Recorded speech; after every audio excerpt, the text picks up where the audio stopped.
Steps I Took podcast, back in the Dubai studio. Back at it again. I am Achessa, one of your co-hosts, and you are? Giovanni Letford, another co-host for this podcast that invites guests to come through and share their story, the journeys, the steps they've taken towards greatness. And the story towards greatness today, I think, is going to be an incredible journey. A journey that he has shared previously, but I'm sure he is going to give us some more insights and things that he hasn't previously told as he has been maturing on his journey so far. Today we have Adil Hussain on, and Adil is an advocate for men's mental health and just supporting men together. Obviously, everyone knows I am co-founder of Women Who Thrive, an amazing female networking community. And it is Cheeky plug, as always. And it is fantastic to see a man like Adil bringing men together to truly talk about what it means for them to be a man, and not just I'm a man and I go to the gym and I do all these manly things, but actually talking about their emotions and talking about so many more things than what the exterior says a man should be. Or maybe shouldn't be, I don't know. But Adil has his own story and his own journey of what's even led him to this point of growing a community. But before we get there, Giovanni, what do you think for yourself it takes to be a man? In short. Yeah, in short, because we could be here for ages if I was to answer that properly. But I think my understanding of what, from my perspective, what a man is has changed over the years. I think certainly when I was younger, I probably fell into the typical, hip hop culture stereotype, that sort of thing. I think now, emotional intelligence, etc. I think you touched on it in your intro about using the word being vulnerable, and I think actually it's a stronger, not in the physical sense, but a stronger person is someone who can be vulnerable and be ready for correction and stuff like that. So yeah. Whereas if you ask me even say 9 years ago, I want to say maybe it was even shorter than that. If you asked me 9 years ago, I'd be like, yeah, man, a man is gets the girls and, does this and this, that and the other. But miss me with that. Yeah. I completely agree. No, you can't do this, Achassa. You need your own definition, every single time. What do you think it means to be a man? So for me, as a woman, I see a man as a person that leads, first and foremost. I think good man is a good leader, and not just necessarily someone that leads a company or whatever, but someone that is able to lead the home. And the reason I said I agree with you, because it comes to the point that you said about emotional intelligence. I think that part is very important, especially as an emotional woman, and I'm a Pisces, so I'm extra emotional. Having someone that's able to understand that, and when I say emotional intelligence or being emotional, being vulnerable, that doesn't mean every man has to cry. I don't think you're more or less of a man if you cry or not.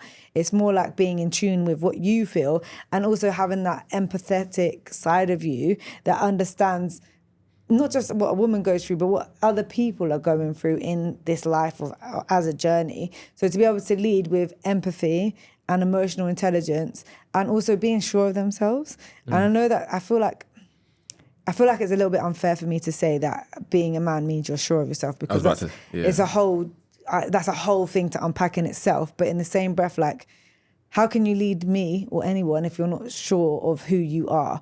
But then that's also a case of so much self-work, and how well do we ever know ourselves, because we're always evolving. So I could go on and on and on, but in short, a man that leads, a man that has emotional intelligence, and a man that is empathetic and knows himself. Today we have the amazing Adil Hussain on, who is the founder of ManCave and an amazing coach in this world. Thanks. Welcome, Adil. Welcome, bro.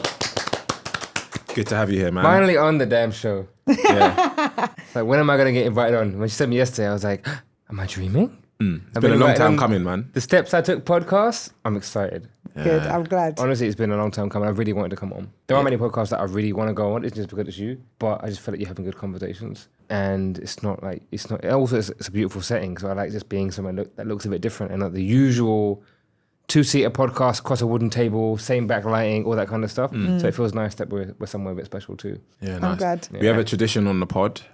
We ask all our guests this: what's been the highlight of the past 7 days for you? See, luckily, I had watched your previous episode, so I knew this question was coming. So I knew it was coming, but I didn't really give it too much thought. But the highlight of the last 7 days, honestly, there's two things. One is that I've taken a bit of time for myself and coming back to my routine. Been so out of my routine lately that it's just thrown me off. And it feels good to be back, you know? Back on the gym, back with my food, back with my reading, like everything. And I write everything on my fridge. So my fridge is like white and you can like write on it and I can just put ticks. I put all the 7 things that I want to do each day, Monday to Sunday, and I'm just ticking as I go along. And it just feels good to have some flow back. Nice. So that's honestly a massive highlight. I hit 10 days meditation in a row today.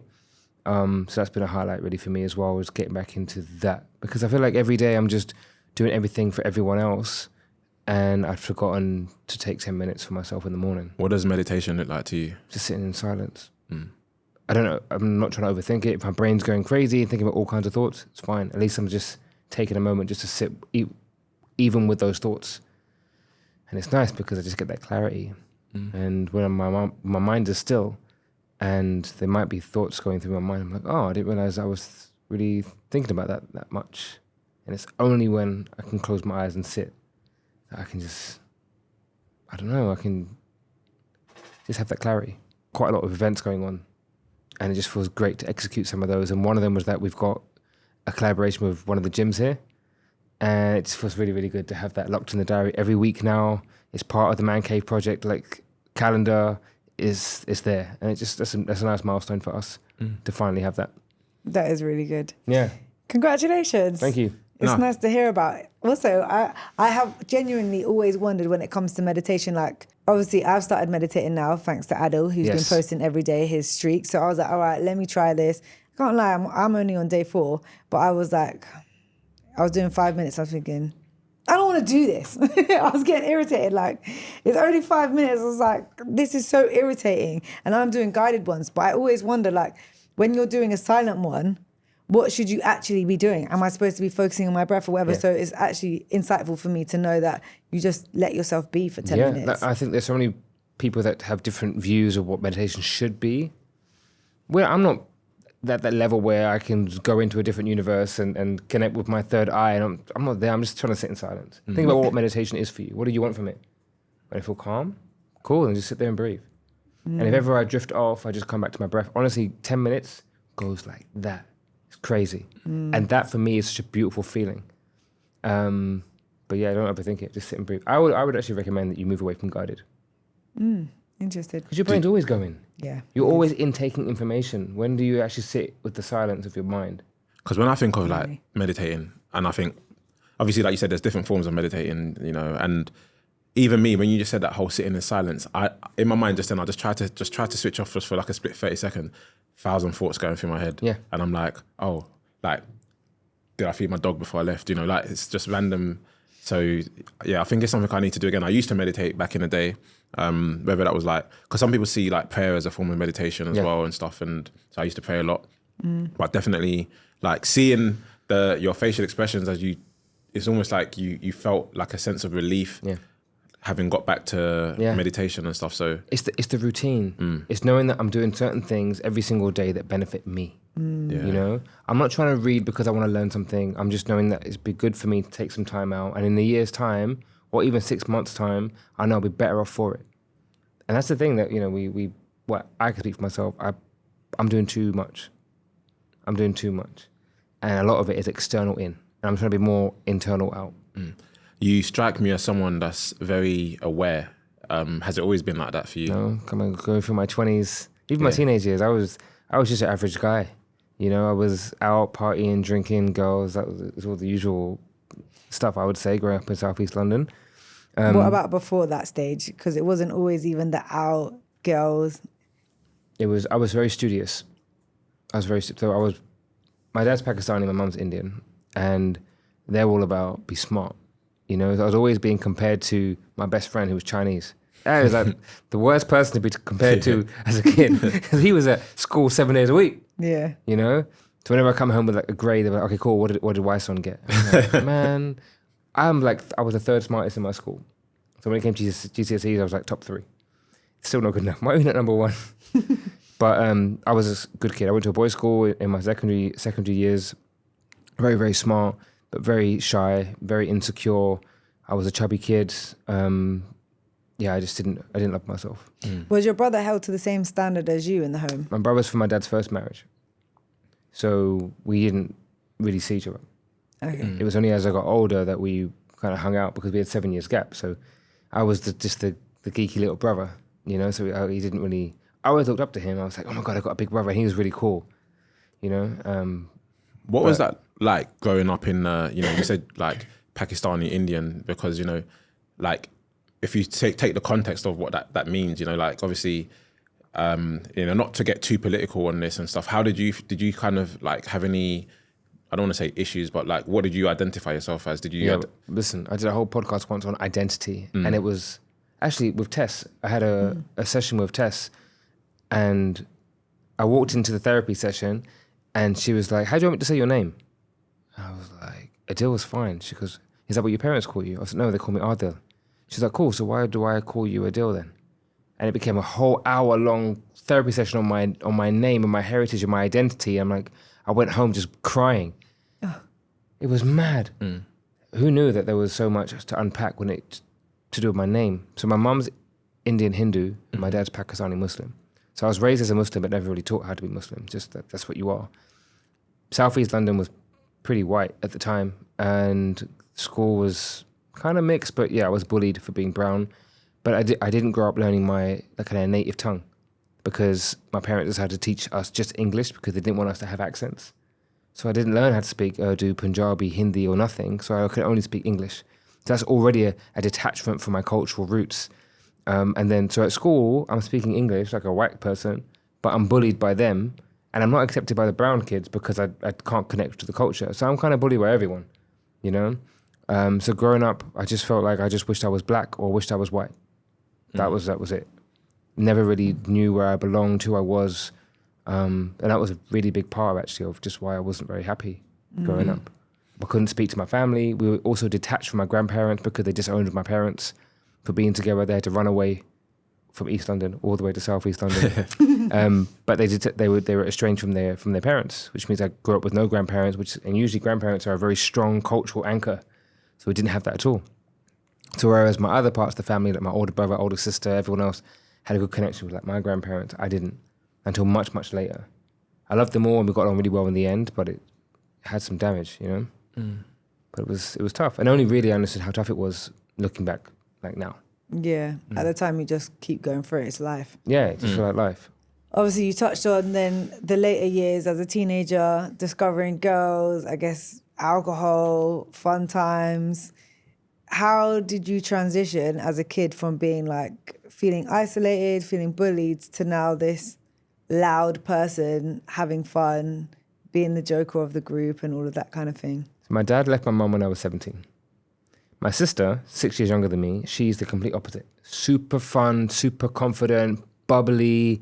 Like during the summer holidays, if we were out in the park behind my house, she would just go out on her own and come back with like 6 friends. I, on the other hand, we were kicking a ball against the wall on my own. Like very, very different. But she was like my confidence. Whenever we'd be out together, even though she's 6 years my junior, I just felt strong around her and confident around her, which is crazy. But around that time, 17, 18, again, I'm chubby, studious, dad leaves, conflicted about just life. On the day he left, he said, "You're the man of the house." I was like, what does that mean? Man of the house. And this is really my first connection with masculinity. I looked at my dad as the example of masculine, like tough, confident, great with conversation and ladies, and even though he's married, he was a charmer. You know, that was him. Uber confident. I was the opposite. But around that time when he left, he told me I'm the man of the house. It made me feel really, really insecure because I was like, okay, well, I don't know how to do anything. I don't know how to fix the plumbing, you know, make a door. I can't even call the Wi-Fi guys because I'm scared. Or even calling Domino's, I didn't do it. My sister would do it. Like I didn't like being that guy on the phone. I ended up going to university the next year. I went to Brunel. And that was kind of a kind of eye-opener for me, just seeing the rest of the world and connecting with uni life and all of that. But it also revealed a lot more of my insecurities. My best friend, Ashley, he was again, he became a confidence. I realized that I put my confidence in other people. So from my sister to Ashley. Ashley is some 6 foot something, beautiful black guy, ripped, dancer. Everything he touches, he could just do. He was just amazing. And he's still my best friend to this day. And I just love being around him. But when I left that university, because my mum and sister were arguing every day, and I would always be on the phone to them. And, it'd just be a very troublesome time because they both lost my dad. My sister lost her best friend, which was my dad, and lost me. My mum lost the person she thought she was going to spend her whole life with. And it was tough. So I came back home and I went to Greenwich University. And that's where I met this girl who liked brown guys. And I didn't think that white girls like brown guys because I had my own assumptions about, just being brown. And she was the one that kind of, I really, really liked her, but I was very so insecure. And then we had a little thing for like a week and then she got back with her ex. And I'm sitting at a dinner table with her mum and her mum's like, why are you getting back with this guy? Like, he's this and that. And she's like, we've got history and also he's got these biceps. So sorry, she's having this conversation about getting back with her ex in front of you. We were also friends. Like, it was a weird one. But her mum preferred you to this guy. I think anyone other than that guy, yeah. I mean, and I was a good guy. I was a good guy. All of this stuff, I know they were together for 5 years, so there was history there too. So I understood. But when she mentioned biceps and that he's a boxer and that he's got abs, like, a piece of me died, And I was like, you know what? I'm joining the gym. The very next day, I joined Arches Leisure Centre in Greenwich with my friend from uni, and we went every day. I didn't quite know what to do with nutrition, so after the gym, I'd go to the student union with jacket potato, beans, and a pint. So I got that wrong. But that's when things started to change for me. Around the same time, I shaved my head. So rather than having this spiky hair, I had like no hair. And I was like, oh, this is kind of nice. And showers took 2 minutes. And that just changed the whole trajectory. Showers are quick. It was great. That changed the whole trajectory of kind of how I looked. I went from looking like a typical kind of, I would say, Pakistani Indian to like some unknown looking, where the hell is this guy from, enigma, which attracted lots of women. And it just gave me confidence. And I just felt good in my clothes. I was also excelling at university. I did a business degree. And I was like, you know what? I am not leaving here without a first. There's no way I'm getting a business degree and it's going to be a 2-1. Anyone can do that. There has to be a first. And that's what I just had, that whole mindset. So I ended up teaching other people in my year, which helped me learn. Did that also help build your confidence at the time? Yes, exactly. So that, I realized how smart I was. I almost forgot how smart I was. And then when these people were like, oh my God, you're so incredible, you're so smart, let me learn from you. I was like, wait, hang on a second. I am smart. And it just changed everything. And there was one defining moment where my sister can even look back and think that's when my confidence changed. We were on the bus playing bogeys. Remember this game? Yes. Yeah. Bogeys is where you got to say bogeys. And the next person got to say bogeys a bit louder. Yeah. And I, for the first time, shouted louder than my sister on the bus. And she was like, who are you? And I was like, da-da-da-da. Everything just changed. But I, as much as I was confident, I was still really insecure. I was really broken. I was hiding all my emotions in my muscles. I didn't really talk about anything. Yeah, because I was going to say, because as much as that's built up your confidence, it's still your confidence placed in other things rather than within you yourself, right? 100%. And sourced from other people. Yeah, exactly. So I was still drawing in the confidence from others. It was externally validated, But inside, I'm still shy. I'm still insecure. I like you said, I'm unsure of myself. And honestly, I became a bit of a womanizer. So I loved relationships. I loved relationships. And I felt like I wanted to be a boyfriend. What did you love about them? Just the consistency of connection. And being the boyfriend. I like being the boyfriend. Is that because you felt disconnected before? Well, think about it. Throughout my teens and even my early 20s, I got no love. I got no attention. And the people around me, my best friend, my brother, super good looking guys, whenever we'd go out, they'd get all the attention. I'm just the sidekick. When I go out with my friends, I'll be chatting to their girlfriends. They'll be watching football. I didn't even care. So I'll be chatting to the girls. So I became really good at having conversations and connecting with women. And in the end, it kind of worked in my favor. But I always felt disconnected from men and masculinity. And so I almost rejected it. So throughout my 20s, when things did change for me, I took advantage. And I knew how to use certain words to get what I wanted. But then I also masked my masculinity because I would spend money that wasn't mine, like credit cards. I would get a flashy car that would just make me feel more like a man. I would peacock and dress a certain way to make me feel like, so look at me. yeah, I would cheat like, all the time. Every relationship I pretty much cheated, even if it was micro cheating. Cheating's cheating. If I'm texting someone else or whatever, or dancing with a girl in the club, I just wanted love and attention from every direction. And do you think, like you said, that's because you hadn't received that before? So for you, it was almost like, yeah, I want this now.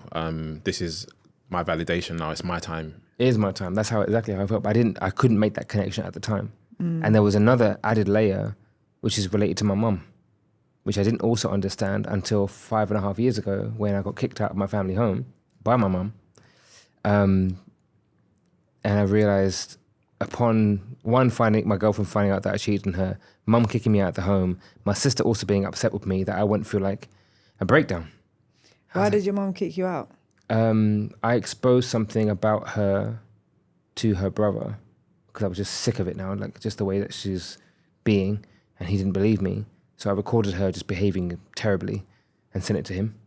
And she was so embarrassed that she was like, you know what, you kids don't respect me. You have to leave. Both of us, both me and my sister. And she was obviously, my sister was very, very upset. I felt a mix of relief and resentment and anger. But I felt relief because I felt like I've been living at home all those years protecting my mum from herself in case she'd do something stupid, because she wasn't okay after my dad left. And that's another reason why I think my kind of toxic masculine side came out for all those years, is because I didn't feel like a man living at home with his mum. I couldn't bring girls back. You know, I would always make up excuses whenever girls would say anything. I said, no, I'm in between houses, you know? But when all that went down, I went through like a bit of a breakdown. I knew I had to get away. I knew I couldn't go on a holiday because I'd probably just do something stupid and just like sleep with loads of girls. So I went on a retreat, and it was a yoga and surfing retreat because I figured at least have some fun as well as go deep. And it was like, had structure, it had routine, it was all vegan, it was yoga meditation every morning, some excursions, some surfing, some downtime. Where was this? Yeah. Where was it? Where? Yeah. In Tagazout, Morocco. Oh. And at that point in time, had you experimented with things like yoga or meditation or anything like that? No meditation. I'd done some yoga in the past, but I was not spiritual in any way whatsoever. But so I just knew that I had to go deep. I journaled and stuff, but not really. This is still ignorant Adil. But I knew that I had to get out of my own way. Something wasn't quite right with the way I was living my life, and I knew that something had to change. My girlfriend at the time was a yogi, so she was a very good influence, and she was an absolute angel. Like a very, very amazing woman. And I look back and think, man, like, what kind of guy was I to treat her like this, you know? Like when she found out I cheated, I heard the heartbreak. And you know the story. It was painful. Still did it. But when I went to Morocco, I met a Reiki healer who was part of the retreat. And she said, listen, it sounds like you could do a session. And I had no idea what Reiki was. Zero. What is Reiki for people listening? It's a healing modality which involves kind of accessing energies within the body. But I also think there are so many ways in which Reiki is interpreted. But it involved, in this session, for example, it involved tarot reading. It had some sound healing. It had talk therapy. It had a bit of everything. And so she didn't really like put her hands over me and move any energy. It wasn't like that, which is what I thought Reiki was. But I was so really ignorant to it. Anyway, I was so just desperate. I said yes. And so what was supposed to be a 1 hour kind of session, and I had a little flat in Tagazout, became a 3 hour session where she'd ask me questions and we'd talk. She put some like a sound ball on me and she did some vibration stuff. But there was a moment where she asked me to pick a tarot card. And I picked one and she said, describe it to me. And I said, oh, it reminds me of my mum. It was like an old haggard lady like carrying a hay on her back. And I said, it reminds me of my mum because I feel like she's just carrying a lot right now. And I think that's all she had to hear for it to be cool. I know what we're going to talk about. Then she asked me to move her to like a part of the room that represents my mum. And what? I'm trying not to laugh. I'm my ignorant self. Like, what is this? What am I doing here? Why am I? How old are you at this time? 31. Okay. 31. What am I doing? Anyway, I just like play along.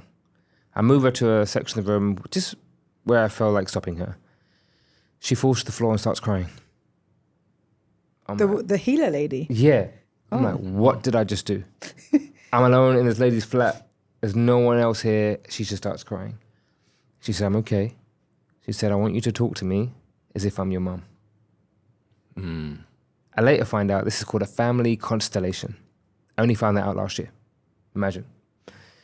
I'm like, okay, let's go. Let's go. Guys, I start saying things that I did not even know I felt. I'm like, Mum, I hate you. I resent you. Why didn't you sort your shit out? All those years, you had so many years to get therapy, to get help, all these things. Where were you when I was growing up? Growing up, I had childminders and nannies, like where I had to go to their house with a bunch of other kids because Mum was the breadwinner. Dad was the business guy, which meant I didn't see much of Mum growing up, you know? Mum was just home at 7 o'clock in the evening and then weekends, but otherwise I didn't really see Mum. So I started saying all these things like, oh, you know, I hate that I was at home all these years. I didn't want to be at home. I wanted to live my life and just be a man. And I realized how much pain I was holding on to and how much love I didn't feel for my mum. That feminine affection, that nurture, that care. And then the Reiki healer was like, you've been carrying a lot. There's a lot of love that you need to take back for yourself. And she gave me this sound bowl. And she said, this sound bowl represents all the love that you gave me that you can take back for yourself. At this point, I'm just crying. I am bawling so hard, thinking, Mom, I'm fully in character. I'm like, Mom, I can't do this. Like, it's for you. I'm sorry. She was like, no, I'm good. She goes, you've been parenting the parent all these years, but ancestral energy flows down through the parental lineage, and you need to take that for yourself. I'm the mom. I'm good. Don't worry about me. I'll be okay. I take the sound bowl back, and I just feel this lightness. I just feel this weight lift off my shoulders. Like, physically, I feel it. I was like, wow. And then I start crying some more. And then I put my head in her lap and she starts stroking my head as if like she's my mum. I just feel like this sense of relief. But in all of this moment, I realized a few things. One thing I realized is, you know what? I've been looking for love from my mum all these years. Not from all these women, from my mum. I was like, oh, from that moment I decided I'm never going to cheat again. It was just done. Have you? Yeah. No, I've never cheated again. I'm like, No, so like I was prolific, yeah. Is it done? It was done, just done.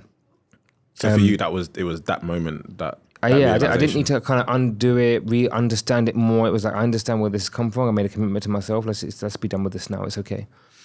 The next thing I realized is like, you know, I've been suppressing so much of my thoughts, feelings, emotions, and everything all these years because I didn't think it was okay to talk about some stuff. And I was like, no wonder I was such an angry man. Like I was angry. I would break shit. I would like, and it always came out on those that I loved the most, my mum and my sister. They would see the brunt of my anger. Or if I get drunk, I want to start fights with like random people in the street. And it's because I had so much built up inside of me. And I was like, I wonder how many men also feel like this. Just everyday people that just don't talk. I'm going to help men talk. And the third thing I realized was that I've been looking and wanting love from all these places. But if I want love, I just want to be love. So I thought I'm just going to just go and be as loving as possible to everyone in my life, whether I get it back or not. Because I realized that Mum was doing her best. Even though it wasn't great, that was her best.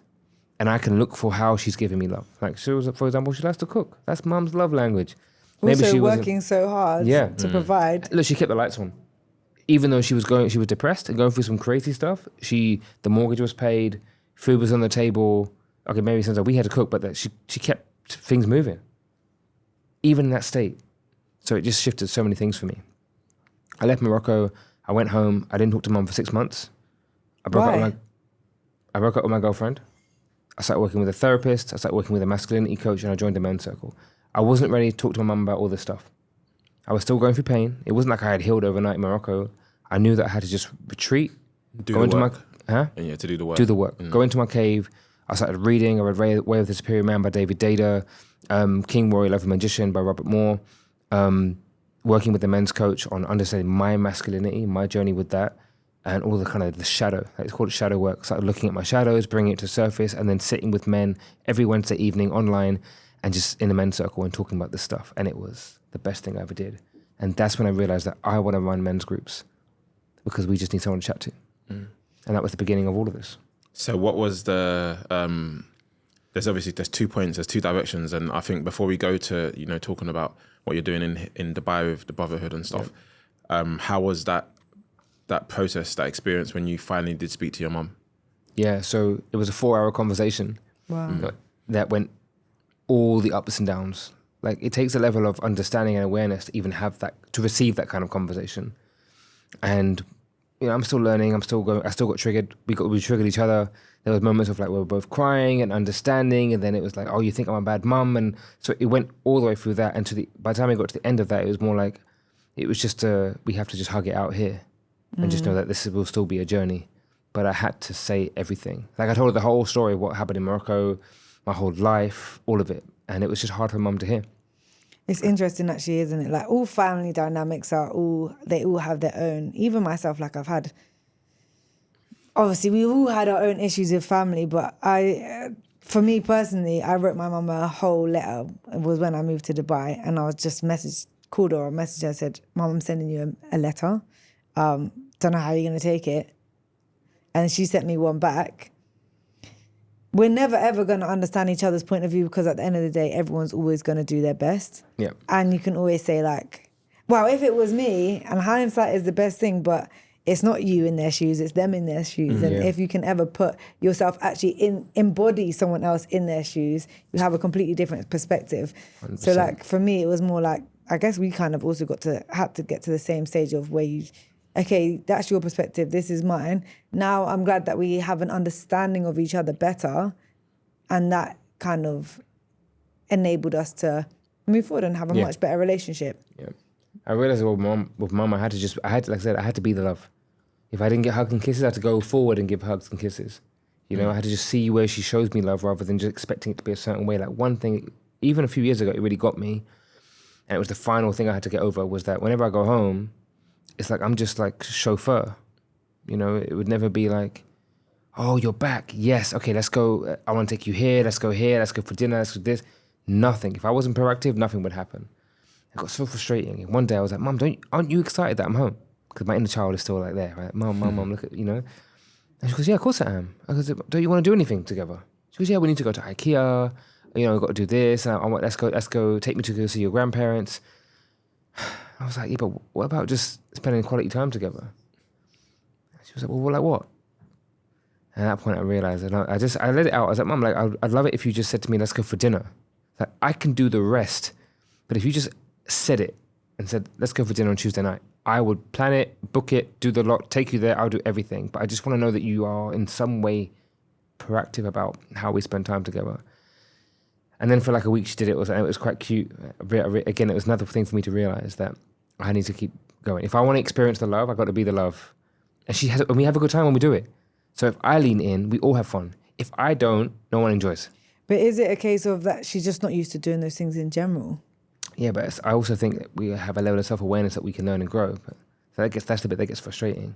But I'm willing, as the one that is more conscious and more aware than my mum, I'm actually willing to just be the one that can do all of it. Because it does sound like, you know, earlier on you mentioned about, you know, your mum working till late and doing the cooking, and that was probably her love language, you know, and whereas yours is, you know, wanting to actually spend quality time with each other. And so it sounds like maybe perhaps she thought, like, you know, bringing you along to IKEA was you two spending quality time, but your idea of quality time was, you know, ask me what I want and let's sit at a dinner table and just talk with no distractions. 100%. You know, we had a really interesting conversation. One of those evenings we went for a walk. I mean, there's like a lake with ducks, and I'm like, Mum, let's go feed the ducks. So we did. And on that walk, I talked to her about the 5 love languages. And I told them all the love languages. And then, so mum's thing has always been like cooking for us, obviously, and like gifts. Something expensive, but it's usually like, what do you want? I'll get it for you. It was never just, oh, I thought of this and I got it. It was never that. So it always felt quite lazy, to be honest. And I don't really care for gifts unless it's really, really thoughtful. And when I talked to her about the love languages, I was like, Mum, what do you think? So what are yours? She goes, you know, I would say it's quality time and physical touch, which are my love languages. I was like, what? I was like, what? I was like, Mum, I thought it'd be gifts. She goes, no, not really. I don't really care for that. I was like, great. I said, so why do we never hug? And it was like some dead silent moment. She was like, I don't know. And then we went home for that walk. I gave her the biggest hug. And then now she hugs and kisses me all the time. That's nice. Yeah. So it's like she wasn't even aware of what it was she liked. Or maybe it's that she hadn't had it for such a long time. Yeah, that her parents don't do that. Like, she's more loving towards them now. But again, Mum is still a little girl. And that was also healing I had to go through with my mum and my dad.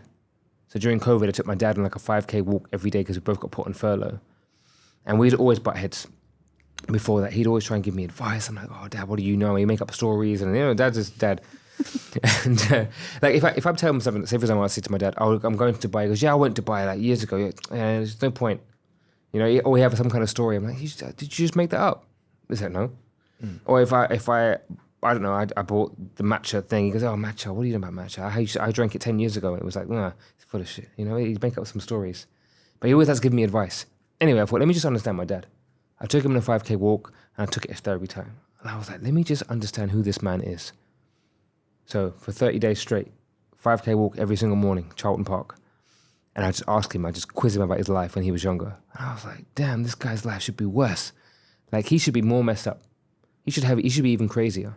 He's done amazing to be the man that he is today. And that insight into who young Dad was just changed my whole perspective on everything. Now I call him up with made up like things. I'm like, Dad, I got this thing coming up and I need your advice. He just goes straight into Dad mode. He'd go give me all this advice. I'm like, oh man, thank you so much. And then I called him again. He was like, how'd it go? I'm like, yeah, Daddy, I took your advice. And he's like, yeah, cool. We both win, So where I can just lean into our love languages, why not? Yeah. I got to enjoy that conversation and that his happiness for being part of that conversation and giving something to me. And I just feel like understanding both my mum and my dad in that way and understanding how they love has just improved my relationship with them so much. Have you heard of Wild at Heart? No. So it's a book. It kind of speaks to the stuff that you're talking about with with brotherhood and rediscovering your relationship with your father and stuff. But in the same way you said that you had to write a letter to your mum, part of one of the tasks was to write a letter to my dad as well. And but this was a letter that you don't send. Yeah. Sorry. Is this a book that helps you to move past things? Okay. Yeah, and so for me, I had to write a letter to my dad and stuff, and it's crazy. Just even it's funny because I did this 5-6 years ago. I wrote a letter and stuff, and then later on in life, I ended up having therapy for something else, and my therapist at the time was like, I need you to actually write this letter to your dad and read it to him. And so, yeah, I wrote the letter to him and read it to him. And it was what you said there about, understanding who your dad was. Like when I reached that moment, it just changed the game for me. It was just like I get it now. Do you know what I mean? Moment. Yeah. So, just again, like you talked about being empathetic, it puts you in their shoes.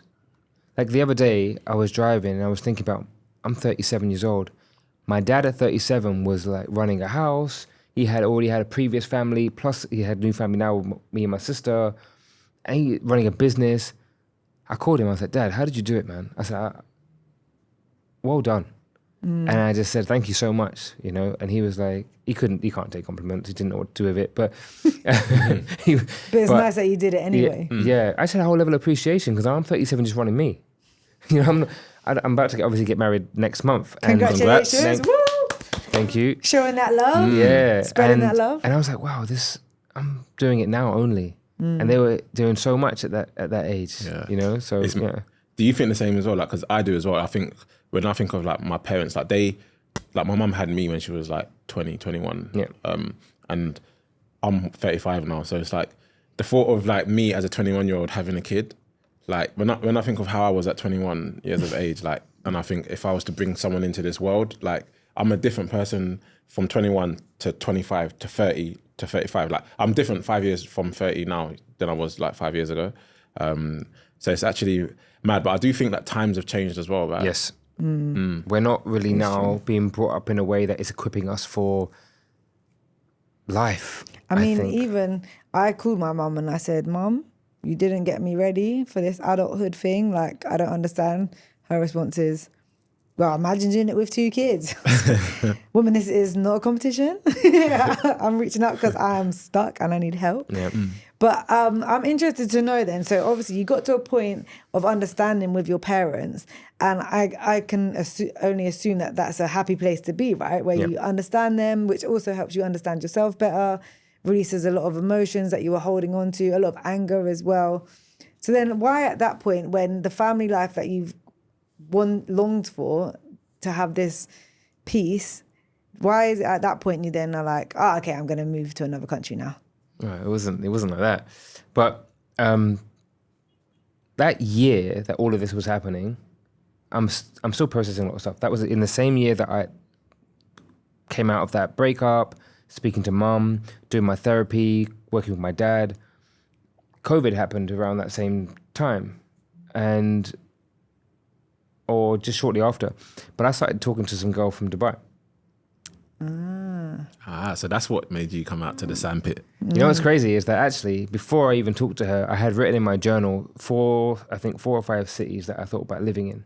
Because after I think I lost my job during COVID and everything, I was like, I could do anything I want.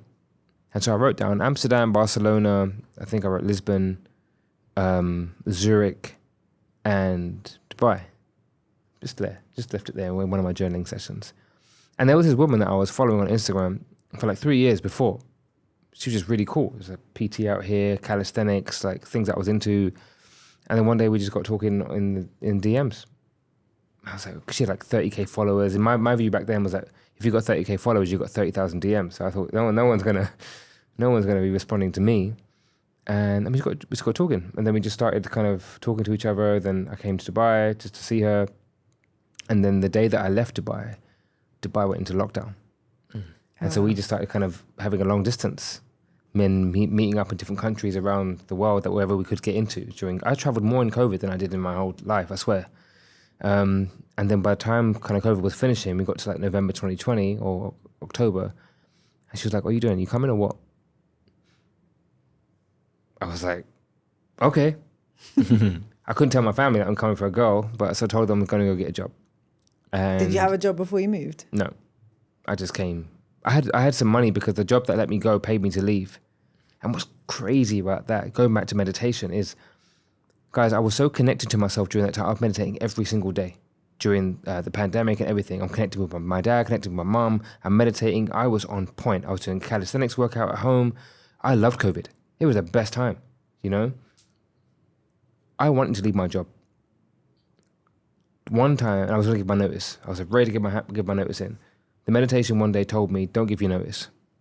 On the day I was about to do it, I was like, okay, fine. And I was very much listening to like what my mind and body was saying. That same day, I got a meeting with HR saying, "We're putting you on furlough for 2 months. You're not allowed to work, but we have to pay you. It's a government scheme." I was like, 2 months holiday, 80% pay. Yes. And that was the time.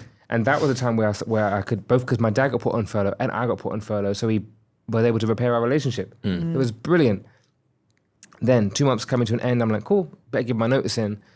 Meditation's like, don't you even think about it. I'm like, what the hell, man, come on. Same day, meeting goes in the diary with my boss and HR. And they're like, yeah, you haven't really been doing too well with like, work lately. And I'm like, I just passed my probation, I passed everything or whatever it might be. We're just gonna let you go and we're gonna pay you this much. I was like, I'm trying not to smile on the Teams call because I wanted to leave. And imagine if I'd given my notice in, I would have been given 3 months of pain with no extra anything. I got paid to leave and leave early. It was like a win-win, brilliant thing. So my intuition was so strong. I was so aligned. So whenever anything came up, I just did it. So when she was like, "Do you want to come?" Cool. Who knew what would happen? In the end, when I got to Dubai, we broke up within 3 months. Because being together and having long distance is very, very different. We were actually better just living our own lives. But when I got to Dubai, it was a whole different story because then I'm like, I'm alone now. I don't know who I am. Oh, you didn't have any friends here? I had no friends. So imagine, I left London a man that knew himself to a degree, or at least on that journey. Or at least thought he did. But I had the car, the friends, the family, the money. I had everything. All the things that prop you up in society, I had. I come to Dubai, all gone.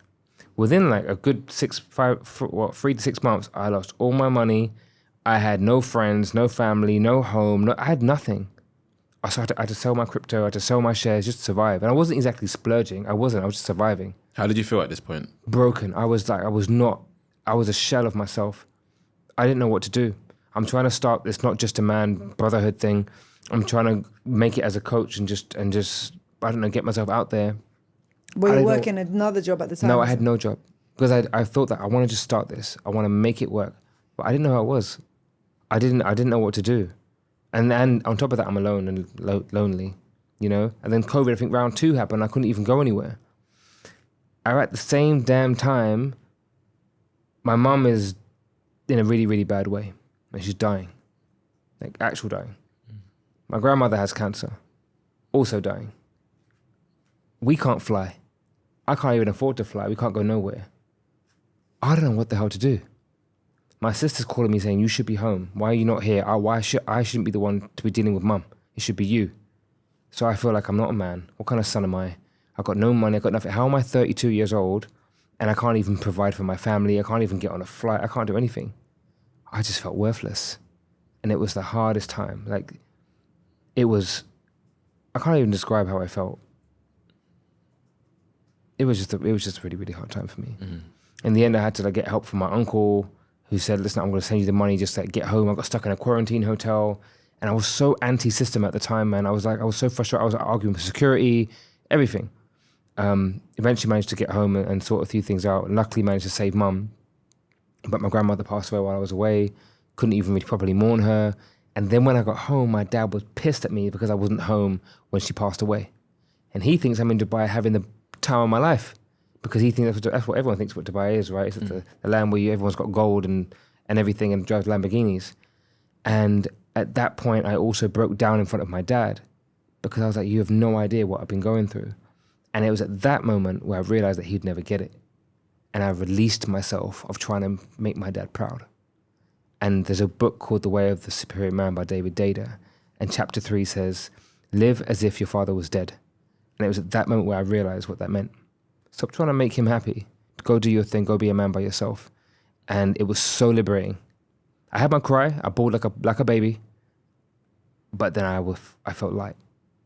And that was a whole new shift and a whole new beginning for me. So I've had some crazy shifts in the last 5 years of really pivotal moments that I feel like have just anchored me into the man I am today. And I feel so sure, so strong, so powerful that it feeds into all of the work that I'm doing with building the ManCave Project, being a men's coach now. It's just a different level of confidence that I have. You know, it doesn't even feel like confidence. It just feels like a knowing. Mm. But I feel like we have to go through that pain. We have to go through struggle and learn from it so that we can be that way. Before losing it all in Dubai, do you feel like at that time you had any kind of insecurities? Yeah, I still felt unsure of myself. I still didn't feel like the guy. Mm. You know, I didn't, not at all. I was more confident than I was when I was 19, but there was still something within me that just felt like a bit of a nice guy. I'm not really sure, I'm still afraid to set boundaries and speak up. I'm still learning all this stuff. So then going through this pivotal point of losing it all, how did you then build on being secure in yourself at the same time as trying to build up to have a job, have money? Also, you're pouring out to other men, right? Yeah. To support other men and essentially giving from an empty cup. You know what I learned? Because I also had a coach at the time. So I was working with this coach. Actually, he's just my mentor, really. He was a guy that I used to work with in London. And I said, can you be my mentor? Because I just looked up to him. And I had another lady here that was kind of mentoring me. The lesson that I learned from them was to surrender. Just let it be.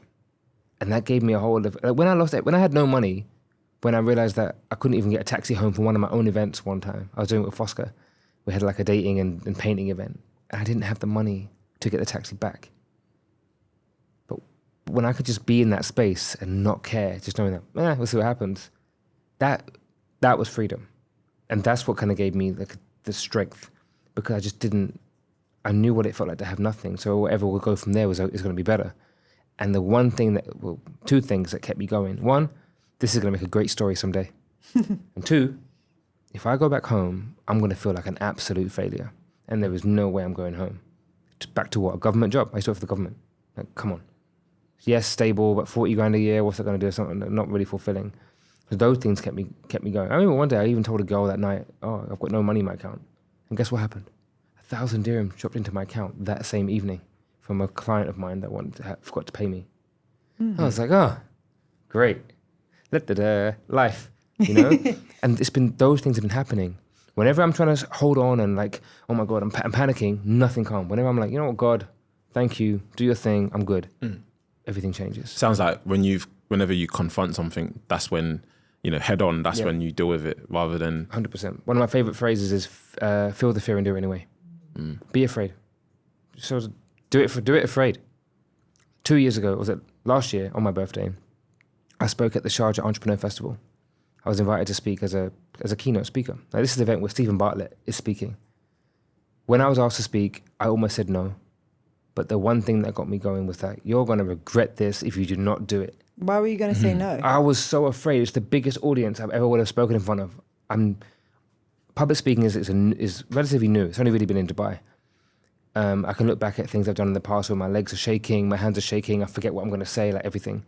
But I knew that this would be a turning point for me. So I just had to do it. And I was afraid the whole way. The night before, the day before, on the morning, everything. But as soon as I got on stage, it unlocked a whole new level of me where I just stood into like some crazy power. I was like, and the best thing is I'm telling my story. I'm doing this on stage in front of like hundreds of people, telling these people of Sharjah that I was a cheater, that I did this. I didn't care.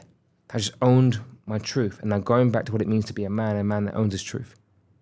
Nothing can take it away from you. If you told me some deep, dark secret, but you're afraid to really share it with anyone because you're afraid that someone might use it against you, no one can use it against you when you own it. Someone can say, you were a cheater. I'm like, yeah. Oh. You've just taken away their power by just owning it for yourself. Now, if you've murdered someone, different story. To keep it to yourself, right? But take that to the grave, man. Yeah. But certain things, if you just own it, and a man that has integrity is a man that owns his stuff. Okay, and what you go back to earlier, a man who is able to learn about himself and know his gaps and know that he isn't quite there, but willing to do what it takes to kind of learn along the way and improve himself. That's a core pillar of masculinity, in my opinion. You know your limits, know your weaknesses, plug the gap. You know. What would you say to the younger Adil? Like 20 years on, what would you say to him who's in an, you could say, identity crisis, is insecure, doesn't know whether or not he should hang out with the brown people or whether he should tap into you said you wish you were black, so it's like what would you say to the younger Adil? As cliche as it is, just to be himself and to take more risks and to have more conversations. It's not be afraid of what people think, because I should always be afraid of what people might say. The amount of times I'd be like taking a shower thinking, I wish I'd spoken to that girl, and you play it out in your head and do all these things just to go do everything you dreamt of. You don't let anything hold you back. And also go learn how to fight. That's what I would have told him. Why? Because you got bullied. And there's a different level of confidence you have when you know you can throw a punch. Not to go and beat people up, but just so that you know you can. To like defend yourself. Yeah. What also you mentioned, you're getting married soon. And what congrats again. I have to say that. Let me just break that little but on a serious note, you're getting married soon, and you've grown up, you've had, I guess, the blueprint that was your parents' marriage and stuff. Like, do you feel like there's lessons there that you're going to take into your relationship going forward? I'm not going to be like my parents. They showed me how not to be. Yeah. Don't connect to the same values. They don't really talk. They live very different lives. No. I told Maria, I was like, I'm in. Even though we're not married yet, even when we first got together, I said, I am in. We can work through anything and everything. There's no such thing as, don't be afraid that if we have an argument that I might go somewhere, I'm going to leave. I'm not. I'm all the way in. And that's going to be our main thing, is that we're in this together, we'll handle everything that comes our way. I love you, you love me, that's it. In my eyes, we're already married. Doesn't matter. I don't need a piece of paper, I don't need a ceremony. This is it, So for me, I don't look at my parents as an example. I'm trying to collect other examples from other couples that I see that have been married for years and see what do they say about it. And mostly they say the same thing, which is just healthy communication. Always, always, always talk about everything. Now, I've got my own thing to say about that. I don't think we should talk about everything. I think there's some things that we can take away to our boys. That's why I think I have the ManCave. But not so that you keep secrets, but that you come back with maybe a different way in which you talk about that same thing. So when I talk about, to the men sometimes, often women say they want an emotional man. They don't mean that, in my opinion. I feel like what we really need in the world is an emotionally intelligent man, an emotionally aware man, a man that can go and cry and be like stressed and let it all out, but come back with an understanding of why he feels that way and some way forward. I mean, that does differentiate a man that I would say is weak and one that isn't. A weak man would just suppress all of his emotions and explode in rage like I used to, or just be uncontrollable and not know how to get himself out of a bit of a spiral. And granted, I know that sometimes it's easier said than done, But I do think there's power in a man that understands his emotions, at least can label it. Most men can't name more than 5 emotions because we're not taught. We're not taught to. And we barely touched on this topic, and I know that we've been talking a lot already, but the topic of being masculine or just being a man or just being a man that's in touch with his emotions is still on its way to being developed, you know, which I'm glad that it is on that way to be developed, but we're still on its way. So how have you built a successful community around that topic? And secondary to that, how do you connect with men who were like you 10 years ago? So I had to think about this when I first wanted to develop. Back then it was called Brotherhood DXB, became Brotherhood UAE, and now it's called the ManCave Project. I was like, how am I going to do this? How am I going to get men to even be part of something like this? And I had to do the only thing that I knew how to do, which was to be vulnerable. I'm good at speaking my truth, at least now. So on my social media, I'll just be honest. This is how I'm feeling today, guys. You know, and in the end, I would get people messaging me saying, hey, man, it's nice to hear someone else talking about this because this is how I'm feeling. And I typically would just attract guys that were like me. And when I started running these little man caves, it was like in a park or wherever it might be, I used to put it on meetup.com every Tuesday. And it's been every Tuesday for 4.5 years. Barely taking a day off. No one would come at the beginning, as you can probably imagine. Men's circle, men sitting in a circle talking about their feelings or their emotions or how they're doing. No, thank you. One man might come, another man might come, no one would come. And then I got to a point where I was anxious before every man cave, hoping that no one would show up. Why? Because then I was like, if they get there, I'm going to have to lead it. And so this was also now, this last 4 years, has been a journey of me stepping into my leadership. I didn't know how to be a leader. And then I got to a point where I'm like, am I the right person for this? I've still got so many demons to work through. I've got a lot that I need to fix. But actually, it just showed that when they did start to come, that they loved it. And it just felt cathartic for them to speak. And they get it off their chest in that safe space.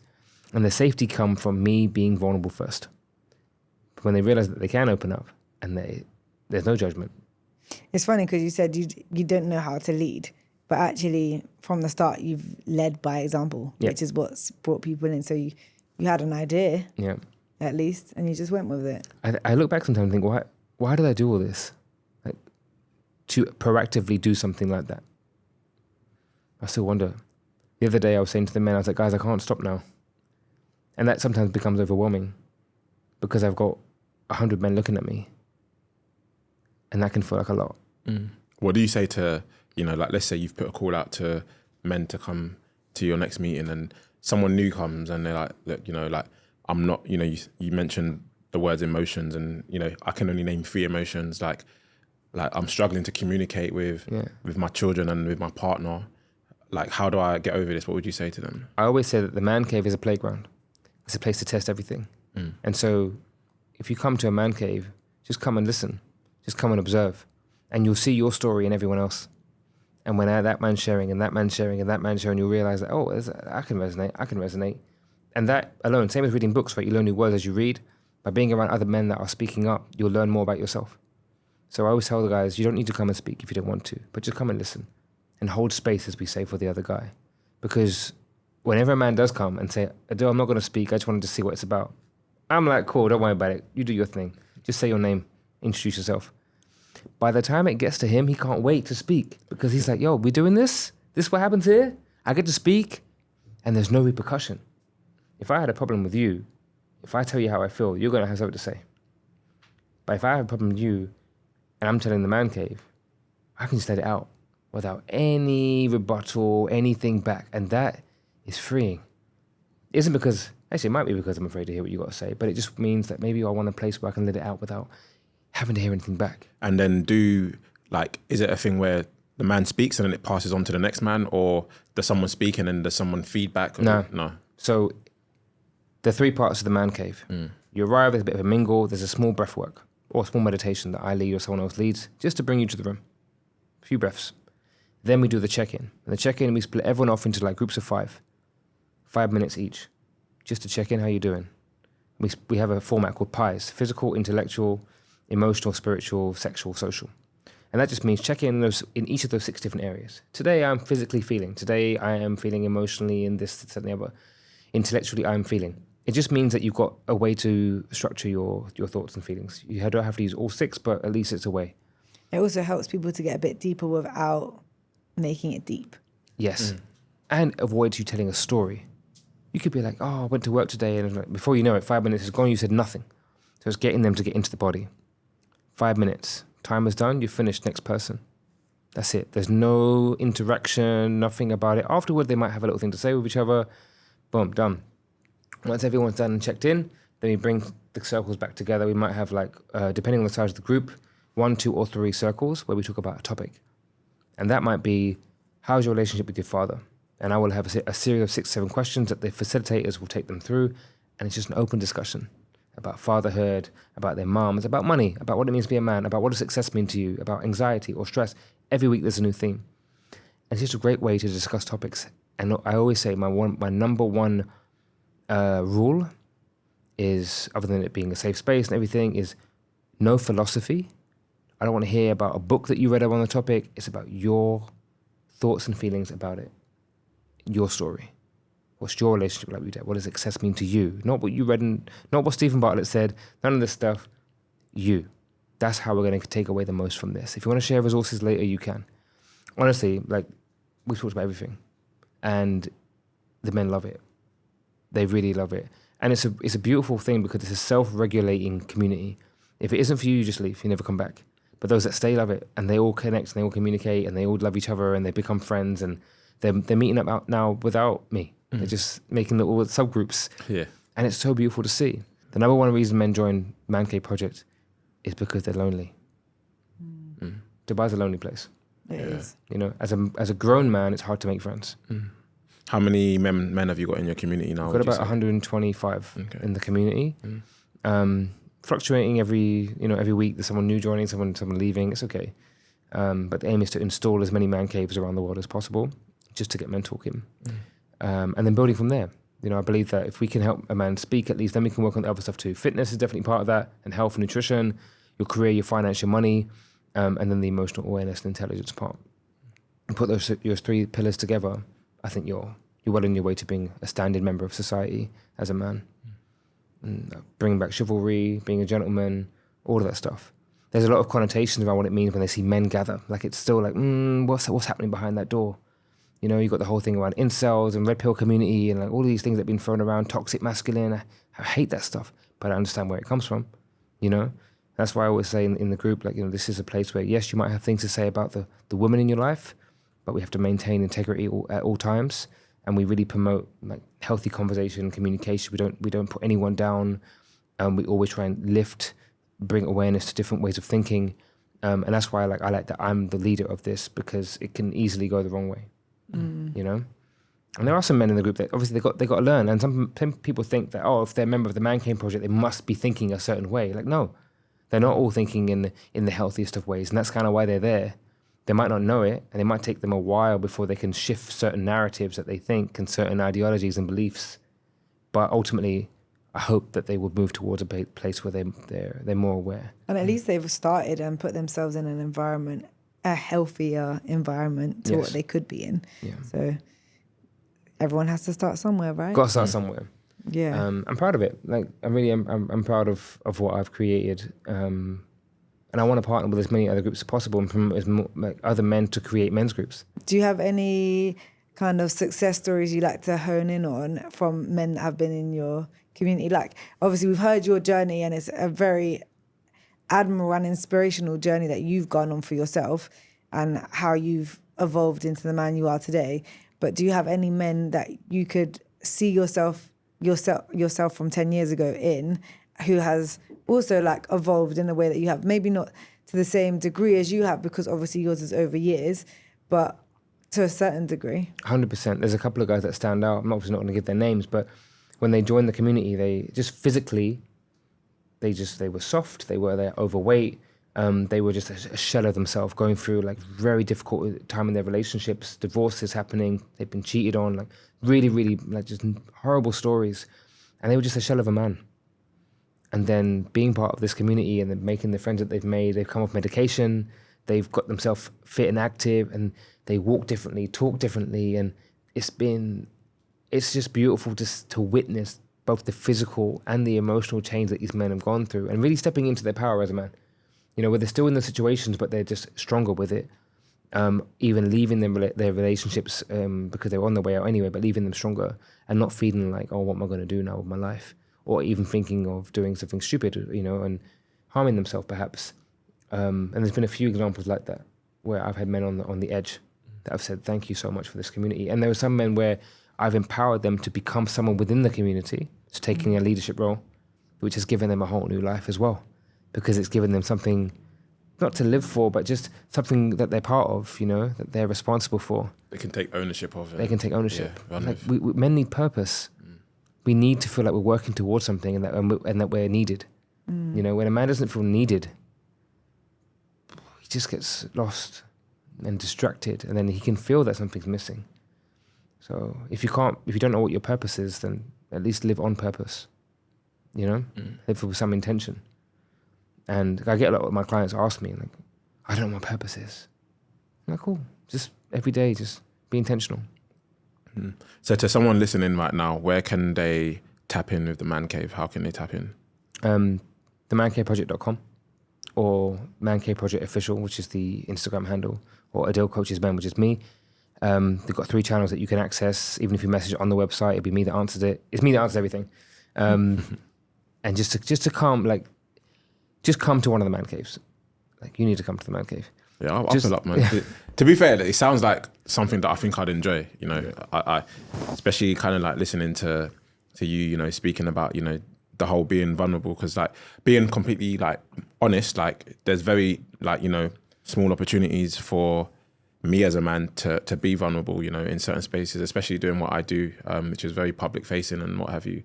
So that actually sounds like, that sounds like refreshing to kind of step into something like that. So I'll come through for sure, man. There's a lot of guys that come that in their day-to-day life, they just can't be, or there's someone like maybe they are CEOs or whatever, and they need to be strong all the time.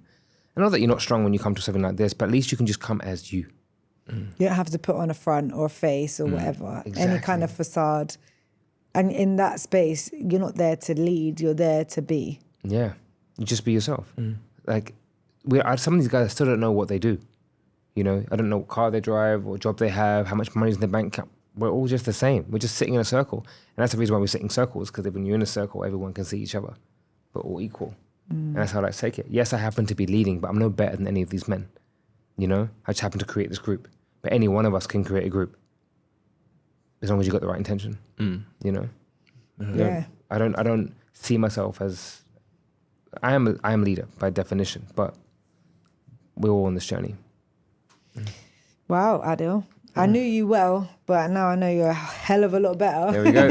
There we go. He should have come on a lot sooner, and I blame you, Chassel. Sorry. I can only apologise. I don't know. I don't know. She's holding me off. There was some reason. Everything for a reason. He has a great story. You have a great story, Adil, and like truly inspirational. I mean, obviously, me and Adil, we do one event together every month, bringing our communities together, and that's where we throw out a question similar to what you do for ManCave, but with men and women together at the same time, to have those open, honest conversations in a supportive environment where no one's supposed to judge each other. And me and Adil normally sit and talk through the questions ourselves. So we've been getting to know each other over this last year or so. Yeah. Honestly, my favourite moment in that whole event is when we can sit and chat about those questions. Yeah, we have great conversations, to be fair. We do. He makes me talk about stuff. All the more wonder why it took us this long to be sitting here having this conversation. Make sure he doesn't out any of my personal life. So I started taking it personally. But anyway, I'm here now, so it's great. No, honestly, guys, a pleasure to be here, and thank you for having me on. Obviously, you said that the aim of the game is to get as many man caves all across the world as possible, which I'm here for. World domination, we all know Achasa loves world domination, but in the nearer future, what's your trajectory? What are you wanting? What are you aiming for? So I want to start the ManCave Project in Abu Dhabi. That would definitely be the next step. But we also want to build an actual physical man cave. Sick. Yeah. So that will be like a co-working space, and it would with the gym and with everything inside of it, just for men. No, literally 0 ladies will be allowed inside the venue. Yeah. What's wrong with that? Fair enough. Look, it's called the ManCave. Okay, so the Yeah, it's fair. ManCave. You need your space. I hear it. Look, I ran an event on the boat last month. It was a networking event, and I told the guys that listen, when it's just you boys together, you're not thinking about anything else. You can connect properly. When there's women in the room, you'll get distracted for whatever reason. Not everyone, but most of you will. And it's just something about just guys having a space where they can do that, where it will allow them to drop in.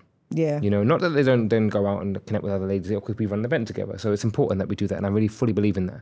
And we need more events like ours that bring men and women together in a healthy way. But ultimately, when men need to lock in, they need to lock in with other guys. A lot of men run towards women for emotional support and all that kind of thing, which is great. But actually, men need men. There's a different level of accountability that we hold each other to. You know, look each other in the eye. It's just different. But when you go towards a woman, which I used to also do, you're looking for a little bit of softness. You don't really want to be held accountable. You don't really want to be challenged, you know? But when it's men, it's a different thing altogether. So that's why the Man Cave's got to be just for men only. And it's going to be like, I don't know if you've watched John Wick. Yeah. But the what's it called? The Consulate. The Continent Hotel, where they do all the spies are. That is what I want. But just for men. Yeah. Sick. Sounds good, man. Yeah, As man. long as you get the new GTA there when it comes out, then There'll be a PlayStation there. There'll be an ice plunge. There'll be a steam sauna. There'll be a meditation room. Yeah, we're doing it. nice. This sounds sick. Yeah. I love this. Also, I just want to, I know like time and stuff, but I just want to touch on the fact that I also love that you're going into schools now and not just helping men, because obviously it's great. We need to help the men, but at the end of the day, the next generation is coming. They're coming fast. They're always coming. No, So listen. it's about helping humans at the root, which is childhood, isn't it? 100%. Look, if my thing is, if we can help the boys, the young boys, the young kids, then we don't have to help as many adults. You know, and Yeah. it's just like we can, and especially with everything that's going on right now. I really feel for kids today. It's challenging growing up as a kid today. I went into one of the schools recently and we talked about racism, and it was so painful to hear what they're going through and what they're dealing with. All the more reason why I'm happy to be doing it. You know, Yeah. I spoke with some sixth form kids about stress and how to overcome it, and they were really welcoming and wanting to learn about how to meditate and journal. And I'm talking with a school tomorrow to the kids about masculinity. So that's going to be interesting. And I'll be, you know, with everything going on in the world right now, with certain advocates of what it means to be a man, I'll be very keen to hear what their views are.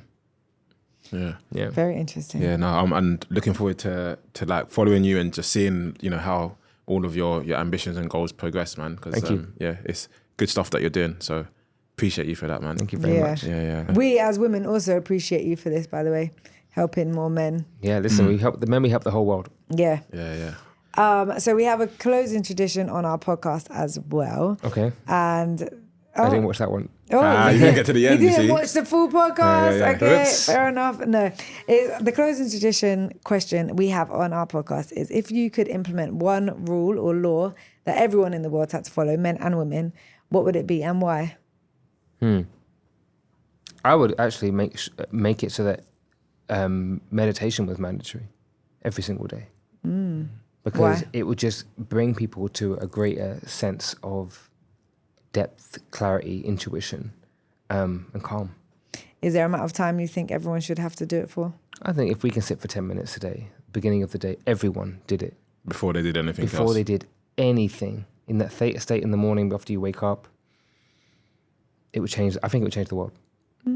Interesting. Yeah. No one said that one before. Yes. Should we do a challenge? Like, should we do like a 7-day meditation challenge? You're already on it. Yeah, I'm already on it. I'm on 10 days, bro. Come on. But I just haven't catch been it. doing 10 minutes a day though. So, and I have been doing guided ones, not open ones. So yeah. Even the other let's day, do- I missed my morning thing. I did it in the car.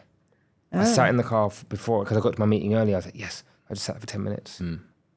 Yeah, I'm on it. do Let's do it in the morning. So you just sit there and just Just sit and breathe. sit with your thoughts. I've got an app called Insight Timer, so you can set a little timer. Because if you use your alarm on your phone, you shock you into awake. But it's got a nice little gong sound, and it's just it's nice. Yeah. And it keeps the streak, so you can see. That's what I've been sharing on my Instagram. Yeah.